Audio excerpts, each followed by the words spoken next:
अस्सलाम वालेकुम, कैसे हैं आप सब। उम्मीद है कि आप सब खैरियत से होंगे। आज मैं आपके लिए एक स्पेशल डिश लाई हूँ, सुहांजना और कीमा। मैं अपने किचन में आज सुहांजना और कीमा बनाऊंगी। इसके बहुत ज़्यादा फ़ायदे हैं। इसके फ़ायदे मैं आगे चल के आपको बताऊंगी। पहले चलते हैं रेसिपी की तरफ।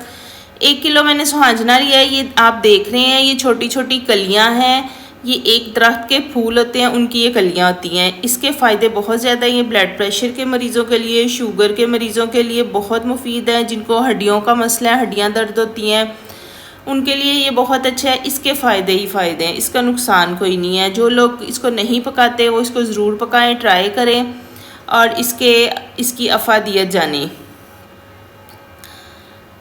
ये सुहांजना जो है, इसको बनाने का तरीका मैं पहले नहीं बता सकती क्योंकि न्यू सुहांजना भी नहीं लगा। जैसे ही न्यू लगेगा मैं आपको इसको बनाना और बॉईल करना सिखाऊंगी। फ़िलहाल हमने ये स्टोर करके रखा हुआ था, इसलिए मैं आज ये बना रही हूँ। 1 किलो मैंने सुहांजना लिया, आधा किलो मैंने चिकन का कीमा लिया है, 2 अदद मैंने दरमियाने साइज़ के प्याज लिए थे। इनको मैंने फ्राई करना है। जैसे ही ये फ्राई हो जाएंगे लाइट ब्राउन, इसमें मैंने 2 अदद टमाटर डाल देने। बहुत ही सिंपल रेसिपी, इसमें कोई स्पाइसेस, कोई मसाले नहीं पड़ते, बिल्कुल सिंपल ही। और इसके फ़ायदे इतने हैं कि आप जानेंगे तो आज ही आप ये बनाएंगे।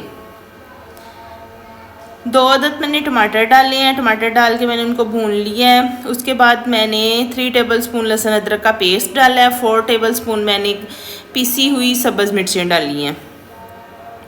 आप अपने टेस्ट के मुताबिक सब्ज़ मिर्चें कम या ज़्यादा कर सकते हैं। मुझे उम्मीद है आज की रेसिपी आपको बहुत पसंद आई होगी। जो लोग इसको नहीं पकाते वो इसके फ़ायदे जान के इसको ज़रूर पकाएंगे। 1 टीस्पून मैंने नमक डाला है। आप टेस्ट के मुताबिक नमक कम या ज़्यादा कर सकते हैं। 1 टेबलस्पून मैंने क्रश की हुई सुरख मिर्चें डाली हैं। उसके साथ साथ हाफ़ टी स्पून मैंने हल्दी पाउडर डाला है। ये तीनों चीज़ें डाल के मैं इस मसाले को अच्छी तरह भून लूँगी। इसमें कोई गरम मसाला नहीं जाएगा, सिर्फ इसमें नमक, मिर्च और हल्दी जाएगी। उसके बाद मैंने चिकन का कीमा लिया था, वो मैं इसमें डाल दूँगी। चिकन का कीमा डाल के मैं इसको अच्छी तरह भून लूँगी। कुछ लोग इसको मटन में पकाते हैं, कुछ लोग इसको बीफ में पकाते हैं, कुछ लोग इसको चिकन में पकाते हैं। आप जिसमें चाहें पका सकते हैं। मैं आज इसको चिकन में बनाऊँगी। कुछ लोग इसको कीमे में पकाते हैं, कुछ लोग इसको गोश्त में पकाते हैं। बाज़ लोग ऐसे भी हैं जो इसमें आलू भी डाल के पका लेते हैं, वो आपकी अपनी मर्ज़ी है। जैसे ही मैंने कीमा भून लिया है, मैंने आधा पाव इसमें दही डालना है। इसमें दही ज़रूर ऐड होता है, उसके बगैर ये नामुकम्मल है। दही डाल के मैंने इसको मज़ीद भून लेना है ताकि दही का पानी बिल्कुल खुश्क हो जाए। ये मोरिंगा के पत्ते जो हैं ये बहुत फ़ायदेमंद होते हैं। ये इसकी कलियां, लेकिन उनके पत्ते पीस कर उसका भी पाउडर बना के तो वो भी लोग इस्तेमाल करते हैं। जैसे ही कीमा भून लिया है, मैंने जो 1 किलो मोरिंगा लिया था वो मैंने इसमें डाल दिया। डाल के मैं इसको मज़ीद भूनूंगी।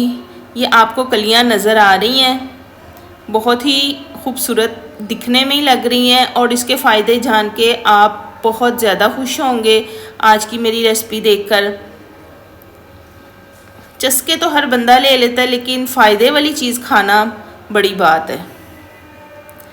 साथ मैंने एक चपाती बनाई है, उसको मैंने देसी घी लगाया है। जब मैंने मोरिंगा डाला था, मैंने इसको अच्छी तरह भून लिया था। इसमें पानी नहीं होता, पानी इसमें सारा हमने ड्रेन कर दिया हुआ है। तो जनाब ये मोरिंगा और कीमा हमारा रेडी हो गया है।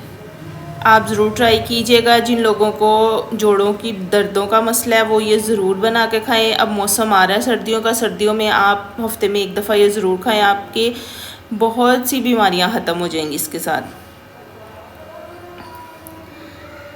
ये देखें, बहुत ही यम्मी लग रहा है और ये पकाने में भी खाने में भी बहुत टेस्टी है और पकाने में बहुत ही आसान है।